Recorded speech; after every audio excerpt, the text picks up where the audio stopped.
Hi, and welcome to another edition of Right on Rangers Live, coming at you after a 7-0 Texas Rangers victory. Cue the I Like Texas music. Great night tonight if you're a Rangers fan. Nate Lowe, where did that come from? We need to have some Nate Lowe Bobblehead Nights a little bit more often, I think. My goodness. It was fun to see him hit 2 home runs. Only the third Ranger this season to have a multi-home run game. It's Corey Seager, Derek Hill, and Nate Lowe. I mean, you wouldn't have thought that would be the trio, but it is. You've got Corey Seager, Derek Hill, Nate Lowe, the three Rangers that have multi-home run games this season in 2024. What do you know? Hey, Rangers looked every bit as good as they can be tonight. And this is a 2 week stretch where the Rangers absolutely need to play well. And they got off to a good start by beating the Padres 7-0 tonight in Arlington. Before we get too far into it, y'all know the drill, but here at Right on Rangers, we cover everything sports, but we put a little bit of an extra emphasis on all the teams we love from the great state of Texas, including the Rangers and especially the Rangers during baseball season. Whether you're watching live or watching on the replay, thank you for joining us. A lot of Rangers options out there. We appreciate you tuning in. What's up to everybody on YouTube, X, Instagram, Facebook, TikTok? What's up to all y'all? We are going to go through this entire game for you. There are quite a few bright spots. Fortunately, it's not every night that we get to say that, especially in the month of June. But the Rangers are now in July, into the July schedule, and it's off to a good start. So let's get right into it. First of all, there was a pretty crazy streak that the Rangers had going on against the Padres.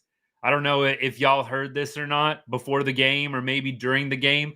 I didn't watch the entire broadcast with sound. I watched some of it on mute, and I don't know what they covered, but the Rangers had lost double-digit games in a row to the Padres. I think it was like at 12 or something like that off the top of my head.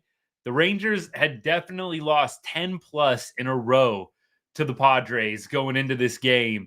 Going back to like 2018, the Rangers had not beaten the Padres since 2018. In fact, last summer, I went to San Diego to watch the Rangers play the Padres. They had just acquired Max Scherzer. They had acquired a couple of other pieces at the deadline. Of course, Jordan Montgomery. But the Rangers got swept by the Padres last year in San Diego. And that was right after the deadline. And everybody was kind of thinking, oh my goodness, we just went out and got Scherzer. We went and got Jordan Montgomery. We got Austin Hedges. And then we lost like 3 or 4 games in San Diego. This is last year, 2023.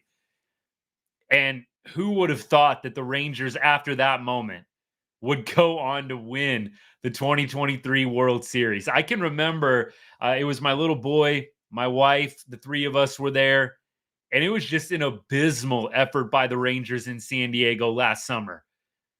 And right after that, I can't say that it got immediately better. If you remember, the Rangers kind of limped to the finish line in the 2023 regular season. It was in October that they just didn't look back. They hit that gas, and there was no looking in the rear view towards the championship. But let's get back to this game, shall we? As much fun as it is to bask in the 2023 glory, the Rangers finally get a win over the Padres. And the Padres are a team that is hurting right now. No Tatis, who you probably remember, maybe some of y'all remember from the COVID year, the 3-0 grand slam that Tatis hit. I think that was his rookie year, maybe his first year in the league. Chris Woodward, old Rangers manager, got all fired up about the 3-0 grand slam. Would have probably been fun to have Fernando Tatis in this series. I don't know if the Rangers fans would have booed him or anything like that. I mean, personally, I really didn't have a huge issue with the 3-0 grand slam a few years ago when Tatis first hit it. But look, no Fernando Tatis, no Xander Bogaerts. The Rangers have to take advantage of that. You're playing a Padres lineup that's not at full strength, and this is a great opportunity for the Rangers to take some games from a Padres team that I consider to be one of the better teams in baseball when totally healthy. And when I say better, I'm talking top 7, top 8. I would put the Padres in that class for sure when they're fully healthy. Right now, they're not. Yu Darvish, another guy, would have been fun to see. Former Ranger Yu Darvish, one of my favorite former Rangers. I believe he's on a rehab assignment right now. So no Yu Darvish, no Tatis, no Bogarts. It's definitely an advantageous series for the Rangers to win some ball games. They're playing in their home ballpark, a place where they play very, very well. They have not played very well on the road this year. So very, very lucky that the Rangers have a nice homestand here at a pivotal time. Lucky maybe isn't the best word. We'll go with fortunate. It's fortunate that the Rangers have some home games right now. They will go out to LA, I believe, and then Houston before the All-Star break. You got to do well on this homestand, right? The Globe Life Field has been a place the Rangers have won games this year.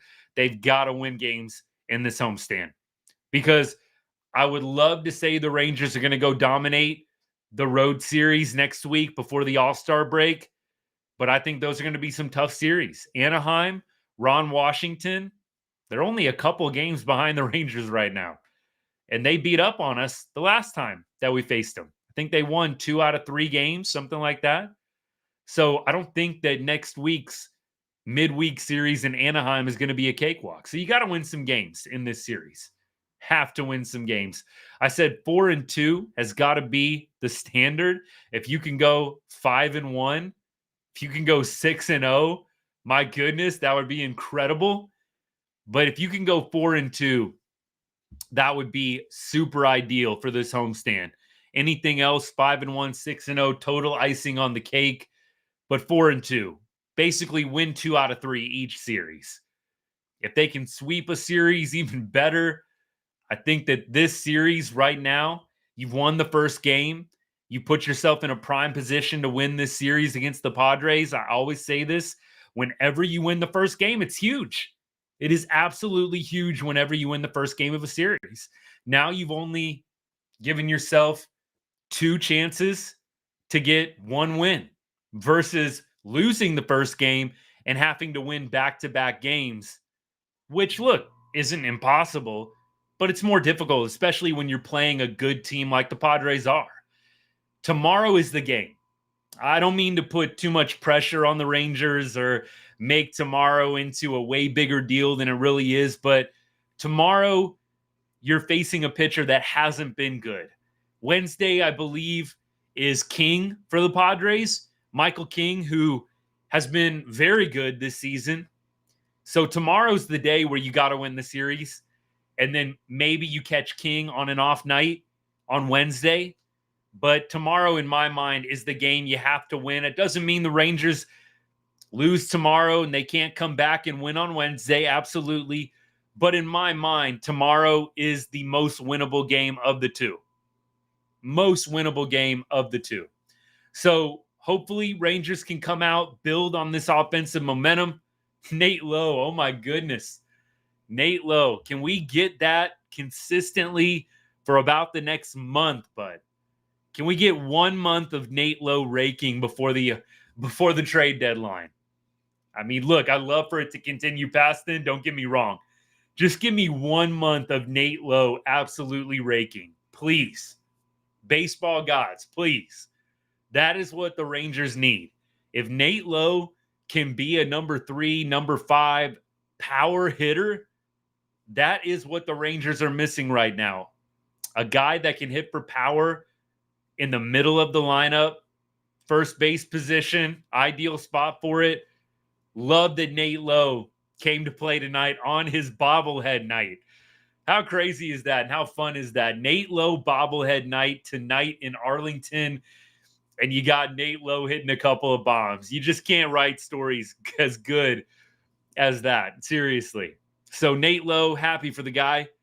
Time for us to go through some box score. We kind of did our big lead And look, as much fun as Nate Lowe was, the 2 home runs, can we talk about Nate Eovaldi? Can we talk about nasty Nate right now? 7 innings pitched, 1 hit, 6 Ks. I mean, the dude was what, 1 batter away from being perfect through 7 innings? Allowed 1 base runner? Are you kidding me? This is the kind of start that you needed from a guy like Nate Eovaldi. Absolutely the kind of start you needed. We're going to get into it here in just a little bit. Want to stop and say what's up to some people on YouTube especially. Thanks for all the comments. Appreciate you. So, Gio, what's up, my friend? Go Rangers. Thanks for tuning in once again. Rangers pitching have not give up a run in the last 31 innings at home. Thank you for that stat, Gio. I love that. 31 innings of scoreless ball. Are you kidding me? Wow. Evo was just outstanding tonight. Loved it. Is exactly what the Rangers needed. You just won a pretty big game in Baltimore going into the off day. And look, the Rangers scored 7 runs. Gio, you've kind of said that's the magic number, right? Can the Rangers get to 7? You get to 7, good things are going to happen. And look, we're not reinventing anything crazy. I mean, that's pretty typical. You score 7 runs in a ball game, things are going to go well. But it just so happens, and it just so seems like every time the Rangers can get to that number, maybe 6, 7, it's a win. So Evo didn't even need to be nearly perfect tonight like he was, only allowing 1 base runner in 7 innings. But that's the kind of performance that we needed all the way around, the pitching, the hitting.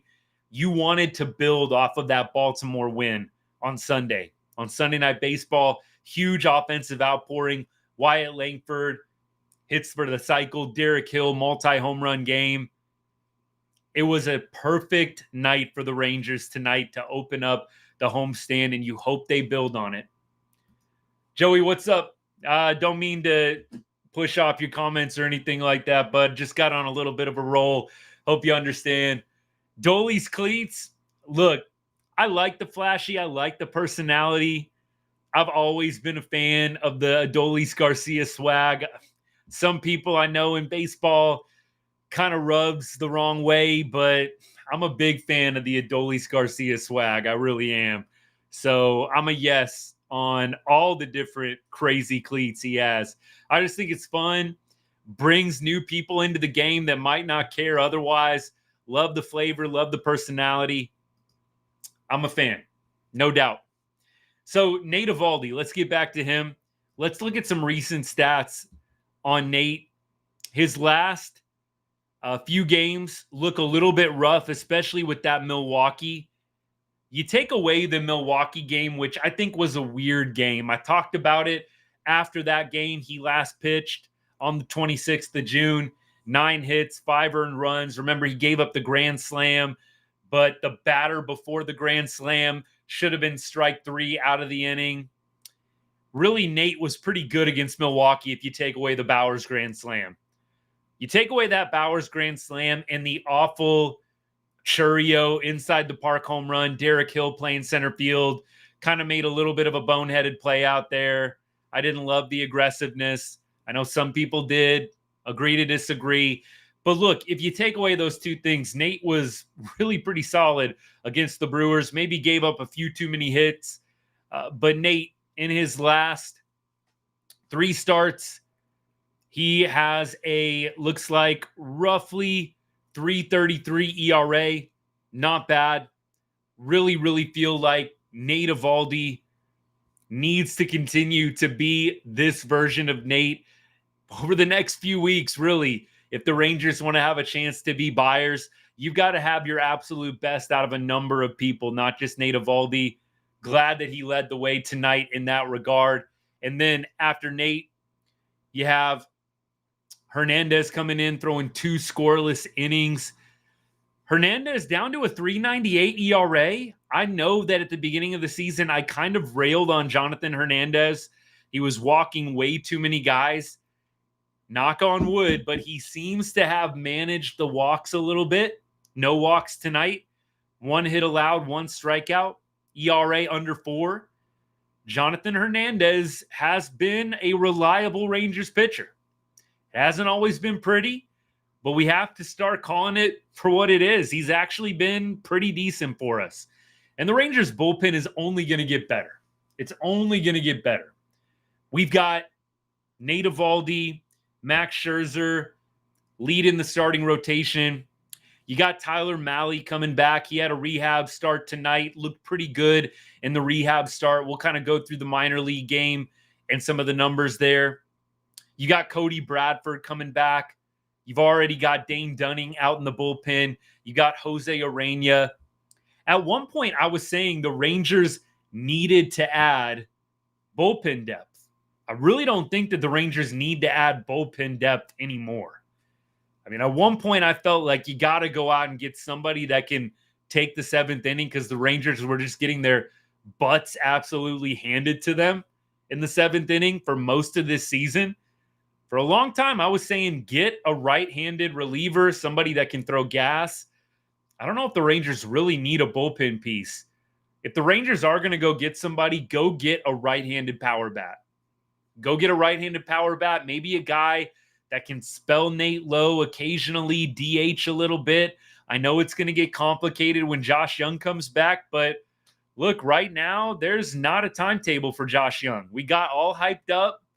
I know we did hear it right on Rangers. We got super hyped for that Josh Young debut. Or should we say like re-debut, since he already played like 4 or 5 games this year. But you know what we mean. So I don't know. But that's the only piece I'd like to see the Rangers go get at this point. Right-handed power bat. Maybe a first baseman. Maybe somebody in the outfield. I don't know. It just kind of depends. But I don't think the Rangers really need to add a ton beyond that. Now, let me keep on going here. Was just about to get to this. Gio beat me to it. Josh Smith defense was incredible. If you don't get a chance or haven't got a chance to see the highlight reel on Josh Smith and what he did tonight. I mean, first you had the ground ball to Jonathan Ornelas, like smoked baseball, probably 100 off the bat. Ornelas not able to handle it. It ricochets pretty perfectly to Josh Smith, barehanded on the run, gets Kim by like a step, half step maybe. It was a beautiful play. I mean, off of the third baseman, barehanded, all in one motion. It was beautiful. And then Josh Smith had another play later in the game, going to his left, right? Kind of crossing second base, making a throw across his body. Perfect throw. I mean, Josh Smith just smooth as all get out at shortstop tonight. And I mean, he's been doing that out in the field. Josh Smith, man, he had a beautiful defensive game. Beautiful defensive game. And he had his prototypical stat line in the box score, 1 for 3 with the walk. I've said all season long, that is the prototypical Josh Smith stat line. 1 for 3 with the walk, baby. If he can do that every game, there is going to be no complaints from me. Josh Smith, definitely a huge standout from the win tonight. No doubt. John, what's up? Appreciate you tuning in. Thanks for the comment. Comment says, can we talk about Langford's speed? Holy Moses. Any hit is basically a double. Smith is playing out of his mind. And that play tonight off Marcus to Smith for the out at first was just insane. That's going to be replayed on MLB for sure. Let's go, Rangers. Yes, sir. Everything you said. They better be replaying that Josh Smith. That better be the number 1 play on ESPN tonight and on MLB tonight. MLB Network, ESPN, what play is better than the Josh Smith off Ornelas at third base, barehanded on the run, all in one motion throw? What is better than that? Maybe there's something. I'll check out MLB.com. I can't imagine there's a better play tonight than what Josh Smith did off of that deflection at third base. Can't imagine it. I would love to see it. I'm going to check it out at the end of the show. Get on MLB.com and see. But that one has got to be up there. No doubt. Amazing play. Alex, what's up? Thanks for tuning in. Comment says better late than never for Nate Lowe. I couldn't agree more. I mean, he's had a nice few games here. In fact, I think Nate Lowe, 4 home runs in his last 6 games. 4 homers in your last 6 games. He hadn't hit a home run. We did the stats on this. We did the game log. I forget when it was. Maybe like 5 games ago. I dug deep on when was the last time Nate Lowe hit a home run before this 4-bomb outburst that he's on right now. It was like mid-May since Nate Lowe had hit a home run before these 4 homers in the last 6 games. That's crazy. So I totally agree, Alex. Better late than never for Nate Lowe. My goodness. And like I said, can we just get 1 month of Nate Lowe raking? I don't think he's going to do this for the rest of the season. I'd love to be wrong. Please let me be wrong. But can you just give us 1 month of 300 hitting with power? Head us towards the trade deadline. Make us be buyers, Nate Lowe. Give us some hope. Give us some life. And then reinforcements are coming after that, right? You got Josh Young hopefully back in a month. Evan Carter. That's the plan. So, look, better late than never. I totally agree. I hope that he can keep this up. I really do. It is a ton of fun when a guy like Nate Lowe is raking because he's such an awesome guy, such an awesome teammate, great clubhouse presence. Those are the guys that you want to see do well. So for Nate Lowe to be hitting like he is right now, how can you not absolutely love to see it? Let me keep on going with comments here. I do agree. And look, they did make a point on the broadcast that one of the home runs, I think it was the Oppo home run, but I'm not sure. It was the Oppo home run because the first Nate Lowe home run was on a changeup, which why sees through Nate Lowe a changeup in a 2-strike count? I have no idea. It can have been where he wanted to throw that pitch high and inside, but that was just like BP, see you later on that first home run by Nate Lowe.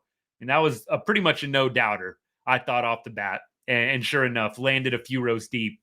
Now, on that second home run, the Oppo, that was, I believe, I think Jared Sandler tweeted this out. Rangers Radio, I know a lot of y'all are familiar with Jared's work. Love Jared Sandler. Great work. Love listening to him. In fact, I loved when Sandler was on the play-by-play call a few weeks ago. I think he's a great talent. Definitely enjoy listening to him. Great follow if you're not. So Sandler, I believe, tweeted out that was the fastest pitch that Nate Lowe has ever homered off of in his career. I believe that was the stat. I would hate to be wrong on that. I'm 99% sure that that's what the stat was. So that Oppo home run off Cease, the fastest pitch that Nate Lowe has ever homered off of. So there's a positive, but I agree with you as a whole. It's absolutely concerning that the Rangers are struggling this much against the fastball. They said it on the broadcast tonight on TV, on the Bally broadcast. The Rangers are the worst team in Major League Baseball off the fastball. I don't know how that works. I really don't. For a team that just won the World Series, how can you be dead last in the fastball area, in the fastball category? But that's where we're at. It is concerning, though. Good to see Nate Lowe dispelling that a little bit tonight, but I agree. It's something that I'm looking at and hoping that the Rangers can improve on. How do you get better at the fastball? I don't know. Crank that BP machine up to 100 miles an hour and just have the Rangers hit BP off 100 miles an hour fastball. I don't know. That's what I'd be doing. Increase the speed when you're doing BP. Get in the cage. Face that high velocity off the cage, off the pitching machine. You know they got those super advanced AI pitching machines now. You know what I mean? I'm sure that they can do all sorts of crazy stuff with the spin and the revolutions and all that stuff. Just get in the cage and hit off 100. I don't know what else the Rangers can do to get better at hitting the fastball. I mean, literally the only thing that I can really think of. And I'm sure they're doing it. Now it's just putting it all together in a game. Beyond that, though, let's keep on rolling here. Gio, Thanks for the comment. Once again, Jonathan Ornelas with an RBI double and a sac bunt. Love the sac bunt. Love the small ball, even when they were up 5-6-0, whatever it was. I love the small ball there. Bottom of the order guys need to be able to play small ball, period. 7, 8, 9 hitters must be able to play small ball. That's not to say you can't play small ball like Josh Smith did a few games back. Whenever that was, he laid down a bunt and hit a home run in the same game. But ideally, you want 7, 8, 9 very, very good at small ball. Bunts, stealing bases, sacrifice bunting, bunting for base hits, moving guys over, right? Ground ball right side, that kind of stuff. That's what you want 7, 8, 9 hitters to be good at. Of course, you want them to be hitting for average and coming through in big RBI spots, but you need them to be able to advance runners. And so to see Ornelas do that, also with the great line drive double down the left field line, I love it. Love it. I don't think he's going to be getting a ton more opportunities, although I don't know why they wouldn't send, and maybe I missed this, but I'd rather them keep him up and send Wenzel back down. I'd rather see what Jonathan Ornelas has than have Wenzel continue to get ABs. I know Wenzel had some hits here and there the past few opportunities he's gotten, but I think he'd be better off getting reps in AAA. Let's see what Ornelas has. Let's just keep that revolving door of utility guys going. I don't know. I'd like to see him get some more chances. I've kind of had my fill of Wenzel. I don't think he's quite ready. He had a nice game, a nice multi-hit game the other night. I think he plays a pretty good third base. I'm not saying that Ornelas is like going to be a savior for the, infield utility moving forward the rest of the year, but I am saying Davis Wenzel is hitting below 200. Like at some point, you've got to give somebody else a shot. So I think Ornelas deserves to get a little bit of an extended look. When Young and Seager are back, I'd like to see Wenzel go back down, get some more reps at AAA. I don't know. I don't know if there's a whole lot of Rangers fans out there that disagree with that sentiment, but I'd much rather see Ornelas at this point. Just me. All right, let's keep things going. I missed this last part. Simeon Bloop single might get him going next game. We can only hope. It is kind of tough. Look, I just feel bad for Marcus more than anything, but he's got all this all-star hype that the Rangers are throwing on him right now. Marcus Semien, Rangers second baseman. And the numbers are still there. Semien leads all AL second baseman and RBI. Like the numbers are there. But he is on an abysmal slump right now. Terrible slump. And I feel bad for Marcus because he's got all this all-star hype. Vote Simi. Let's get him starting. And you want a Rangers player starting the all-star game in Arlington. I'm continuing to vote for him. I'm not one of those like moralists like I'm not voting for him because he's not as deserving. Come on now. It's the all-star game in Arlington. We all want to see a Rangers player start. And especially a guy like Marcus Semien, who, regardless of how he's played so far this year, right? If you think he sucked, fine. He hasn't been great the last 30 games. We looked at the numbers. I'm going to go through them again with you. It hasn't been great the last 30 games. Let's just call it like it is. But don't disrespect Semien. The dude has been an absolute grinder for us the past 3 seasons. 3 seasons, 4 seasons. Ever since he put on a Rangers uniform, that guy gives you his all 100% nearly every game. He's taken off 1 game this year, and they had to kind of talk him into it. Don't disrespect Semien. There are some guys that I kind of rip into a little bit sometimes. Marcus, for me, a guy like him, you feel bad for him. You definitely suggest, hey, maybe moving the lineup around a little bit. You're not going to bench Marcus Semien. The glove is too valuable. The leadership is too valuable. And a guy like him, he's got a great track record. He's going to come around. Just like you're not going to bench Corey Seager when he's in a terrible slump in the month of April. You're not benching Semien. And so to say he doesn't deserve to be in the All-Star game, I can't go with anybody that feels that way. He's having a rough 30-game stretch. He's had a rough month of June. But Marcus Semien is an absolute warrior for us. Don't disrespect Marcus Semien. He's going to come around. It's been a rough month, but he is going to get better. He had a little bloop single. He'll take it. You know he'll take it. Still don't like to see the 3 strikeouts from Semien. That's a little bit concerning. Marcus Semien, though, just to kind of go through it with y'all real quick, we're not going to dwell on it too much. Marcus Semien last 15 games hitting .095. Marcus Semien last 30 games hitting .197. It's not pretty. I can only hope that Semien starts heating up quickly. The Rangers need his bat right now in this 2-week stretch right before the All-Star break. Rangers need everybody clicking, as many people as possible, so that they can be competitive, get back into the playoff spot hunt, and hopefully be buyers at the trade deadline. That's the hope.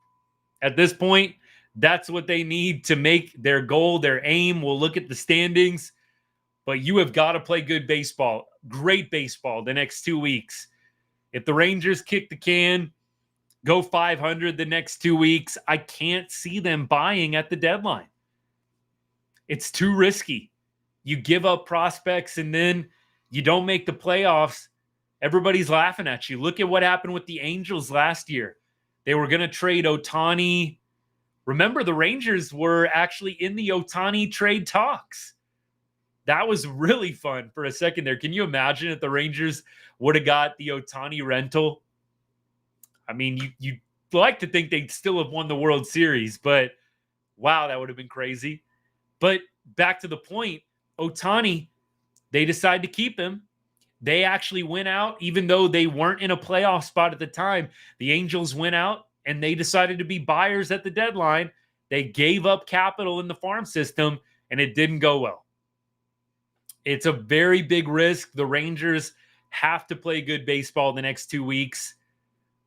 Otherwise, I'm not wanting to risk giving away guys in the farm for a rental that might not even help me make the playoffs. Let me keep on going here. John says, Semien has been hitting just right at people for outs. Yep. Worst luck ever for weeks. Now, they do have some advanced stats on this. So I'm not saying you're wrong, but let's try and see if I can pull up some of the advanced stats on Semien in the last 30 games. So it's going to be tough on the fly here. But let's look at his expected batting average if I can find it. This is going to be tough, but I'm going to see if I can look up his expected batting average this year. So look, his expected batting average on balls in play is only 247. Now, I don't know about the last 30 games, but 247 is not a super, super great BABIP is what they call it, batting average on balls in play. Kind of accounts for those atom balls that are right at somebody.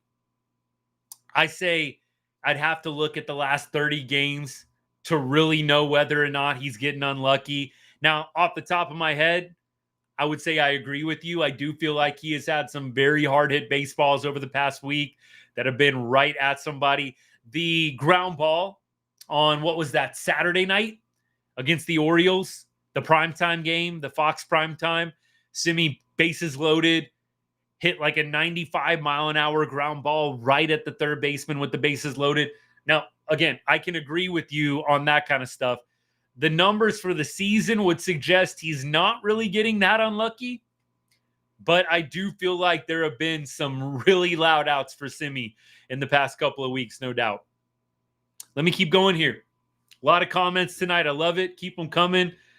We're just talking Rangers baseball after a 7-0 win over the Padres, a playoff team in the National League. It's not like we're beating up, on the bottom dwellers. Padres are a legit contender this year. They are missing Tatis, Darvish, Bogarts. We're not going to dwell on that aspect of it, though. We're just going to take the win, the 7-0 win tonight. This comment says, Rangers have been hitting a lot of extra base hits the last 2 games, which could be a good sign. I agree. Evan Grant tweeted out the same thing, the same sentiment. The Rangers haven't been hitting extra base hits this year. It has not been common. So if the Rangers can start driving balls in the gap and coming through with these doubles, triples, Wyatt Langford's case, yeah, triples, right? Turning singles into doubles, Wyatt Langford is. His speed is amazing. A big reason why the Rangers have some more extra base hits is Wyatt Langford, right? I mean, that guy is constantly turning singles. Ground ball in between the left fielder and the center fielder. He's on second base. It's fun. Those are the kinds of little things, though, that propel you to be a winning ball club, to get into the playoffs. Wyatt Langford, those X factors, huge. So I agree. I hope that the extra base hits that have been coming for the Rangers of late are a sign of good things to come. But for right now, the Rangers riding a nice little 2-game win streak. We'll take it. Nice little 2-game win streak here. By the way, what's up to everybody on TikTok? Appreciate y'all tuning in.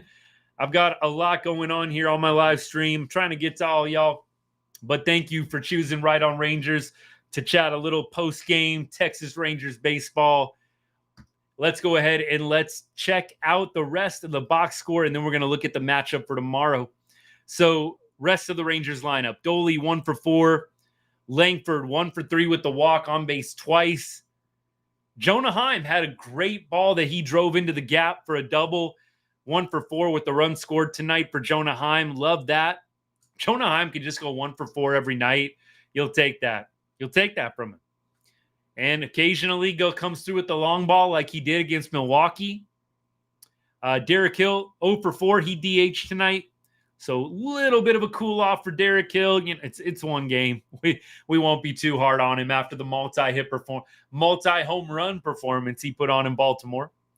Taveras, 2 for 3 tonight with a walk. Leote on base 3 times. Look, you know that he's got a little fire lit underneath him right now. With Derek Hill stealing some at-bats from him, you have got to think that Leote Taveras has a little bit of a fire lit under his butt right now. I mean, you know that Evan Carter's coming back soon too.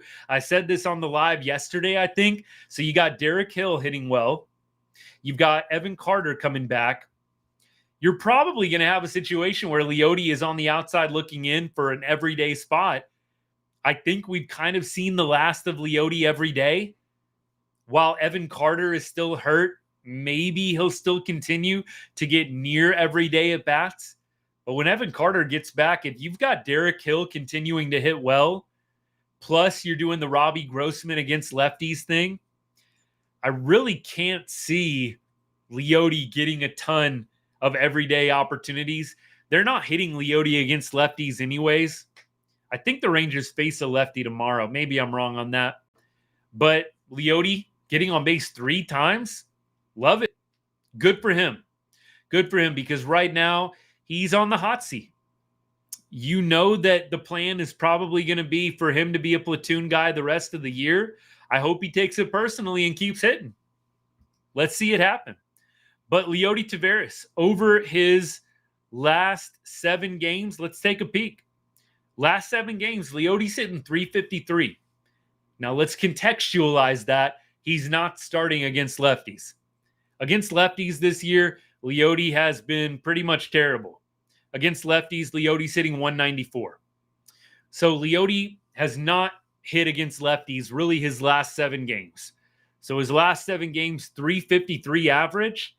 Maybe the Rangers have found something with Leote Taveras only hitting against righties. That would be a very, very ideal because right now you have got a little bit of a logjam out there in the outfield, and it's going to be hard for the Rangers to give away at bats when you've got Derek Hill looking pretty good this year. When you've got Evan Carter, who primarily hits against righties. Right? You're not starting Evan Carter in a lot of lefty-lefty matchups, right? You're not going to be doing that. And when he comes back from injury, they've already kind of said that they're not going to do that. They're going to platoon him and kind of ease Evan Carter back into this. So Leote is going to have to hit very well against righties if he wants to maintain even a platoon role on a consistent basis. We'll see what happens with Leote, but I love the success that he's having, hitting 353 in his last 7 games, 2 RBI, 5 walks. Leote last 7 games, 5 walks, 2 strikeouts. More walks than strikeouts last 7 games.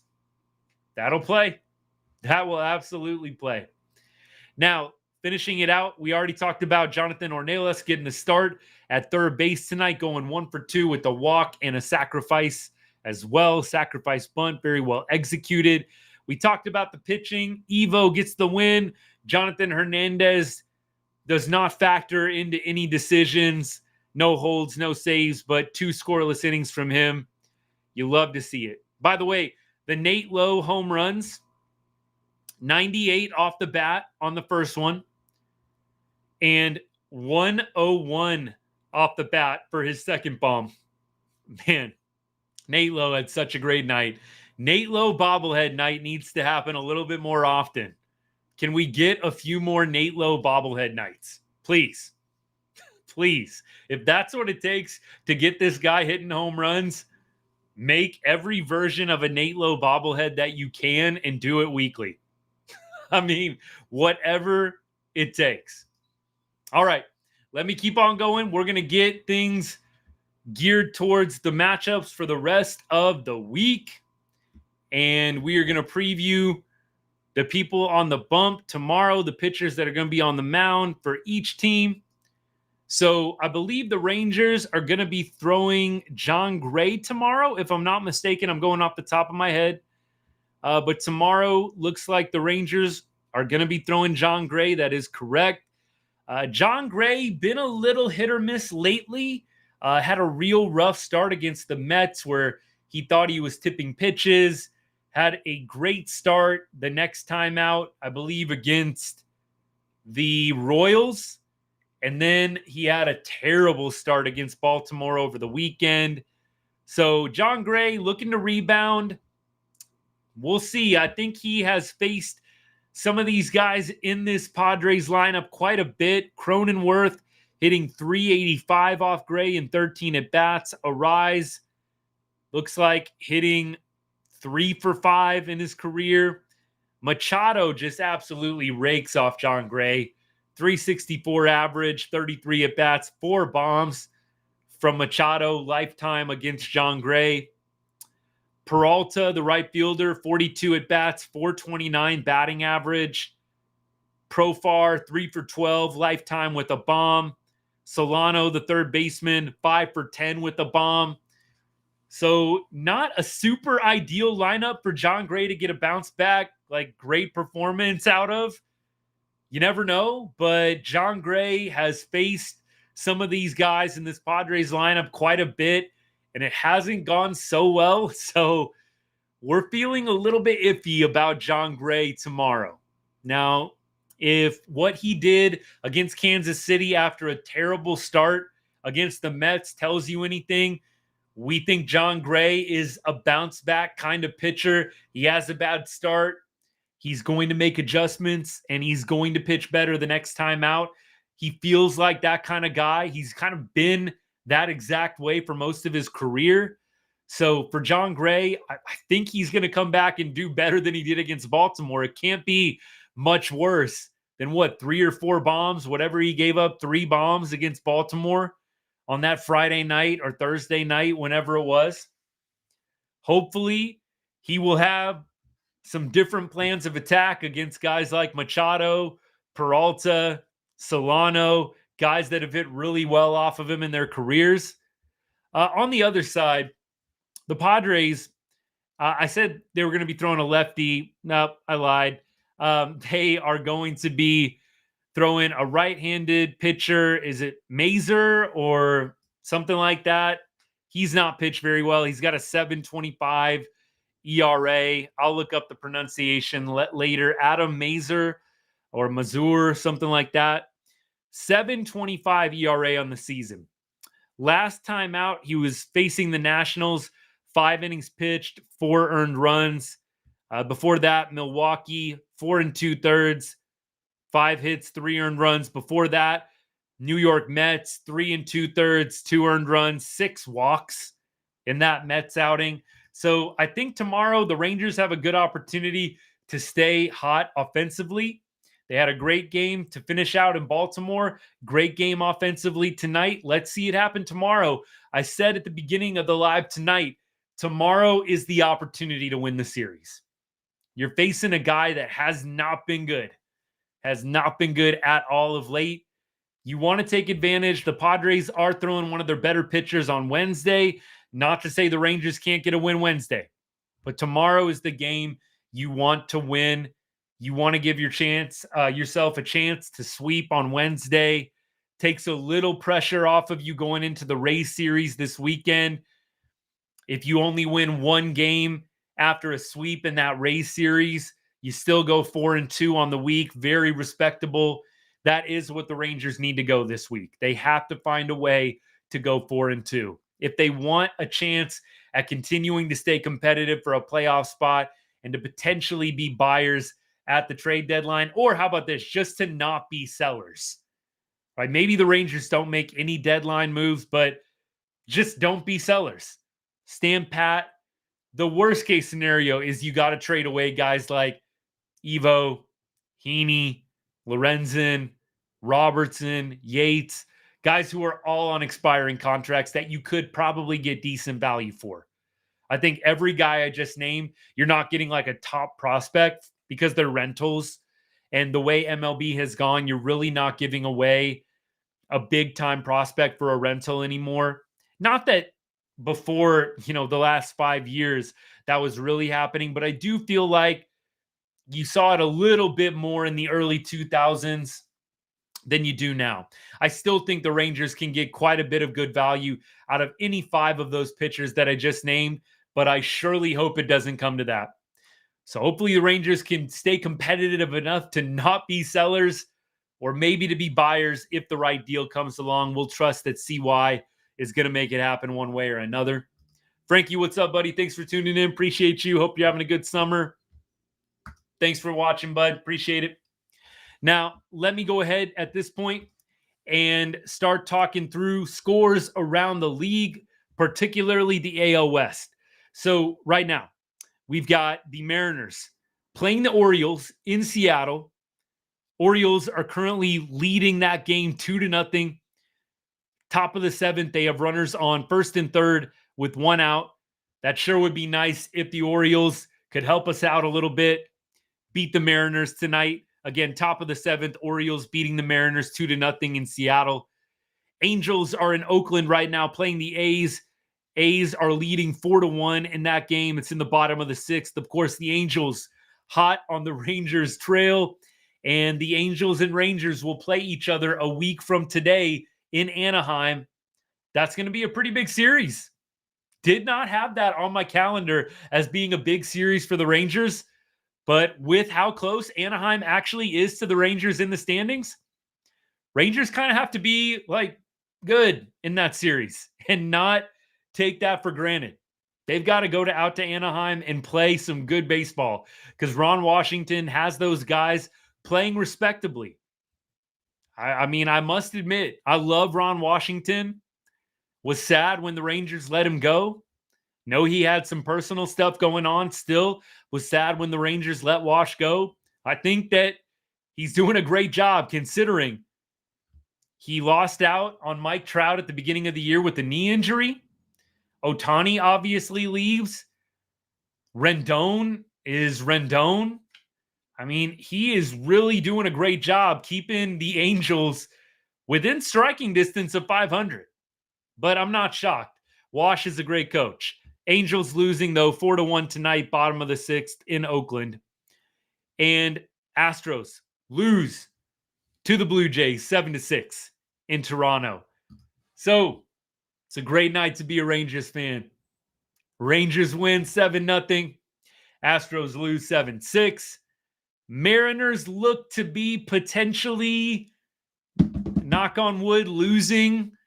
So maybe we get a full game on everybody ahead of us in the West. Wouldn't that be nice? Wouldn't that be nice? What's up? Appreciate all the comments. Indeed, it was a great game. Great night to be a Rangers fan. Amazing night to be a Rangers fan. We got to cherish these. They have not come very often the past month. So we are relishing the Rangers victory tonight.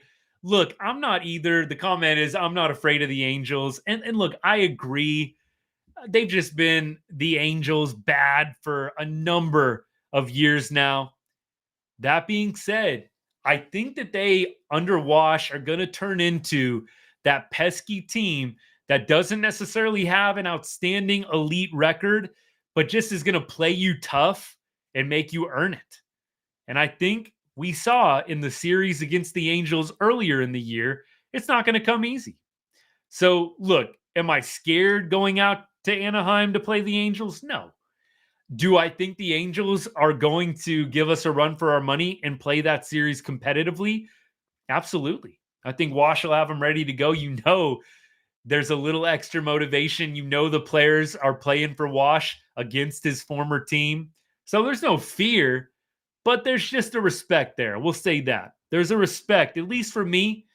I respect Ron Washington. I respect what he's been able to do without Mike Trout, without really a legitimate superstar out there. It's impressive. It's impressive. So we'll see what happens in that series, but let's not get too far ahead of ourselves. Let's take care of the Padres the next 2 days and the Rays this weekend. That's what we got to focus on at this point. All right, standings time. Let's take a look. So in the standings, we have, of course, Mariners still holding a pretty healthy lead. I believe they are 3.5, 4 up.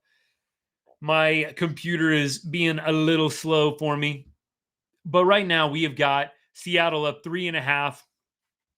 And I believe that would, I don't know if it will go up or down. It's been a long day, y'all. But I think 3.5 could go to 4 if the the Mariners would only have a 3-game lead, I believe, if they were to lose.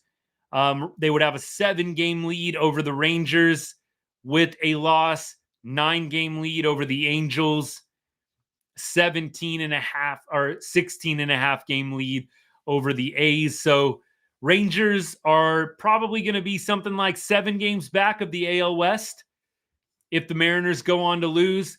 And they are currently 7.5 out of a wild card spot as well. So 7.5 is kind of the magic number right now. Look, not impossible with so many games left, right? You've got, 71, 72 games left. Plenty of games, but you just got to start playing well. And right now, to end our show, we're going to take a look at headlines around baseball. The Mariners-Orioles series is front page. That is obviously a series that's involving 2 really good baseball teams. The Mariners, crazy enough, I don't know if y'all saw the stat, but the Mariners have the worst batting average in baseball. The worst batting average in baseball, and they're first place. So why is that? Probably, I would have to say, good pitching, and the Mariners can hit homers. The Mariners use the home run ball, and they have really good pitchers. But they do also have the worst batting average in the major leagues, and they also happen to be a first-place team. Because baseball. Just funny how it works sometimes. But that is not a lie. The Mariners have the worst batting average in baseball, and they lead the AL West by 3-4 games. That's what great pitching and great power hitting will do for you. You don't have to hit for average when you're hitting home runs, and the Mariners do have some home run hitters. Look at Garver. Garver, I believe, has double-digit homers on the year, but I think he's hitting like $180. And I think they've got a few guys like that. Low average, double-digit homers. I guess that's the recipe. We'll see if it holds up over 162 games.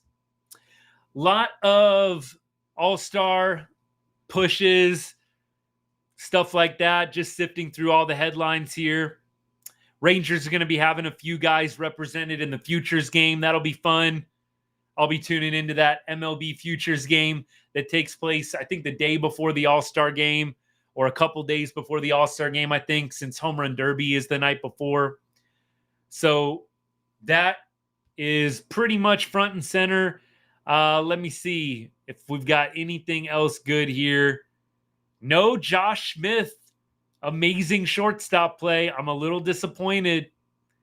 No Josh Smith web gem on the MLB front page. That's got to be a crime. But they do have Ellie De La Cruz hitting a 114-mile home run right now.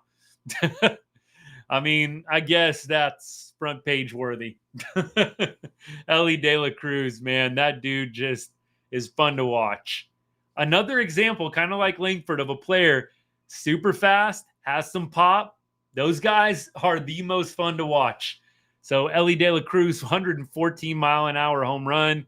Aaron Judge hit his 32nd homer of the year. That's about it. That is about it. No crazy winning streaks going on in baseball right now. No crazy losing streaks either. So I think that's going to about wrap things up for us, y'all. We'll have a video out probably in the afternoon at some point, updating you on our system, betting 1 cent on Texas Rangers money line for every follower that we have. If you're not following, you're not subscribed to the channel yet, would greatly appreciate if you do so. Help us have some more fun with our challenge, catch back up a little bit, but also just grow this great community we got here of MLB fans and Rangers fans talking baseball. I love it. It's why I started this in the first place.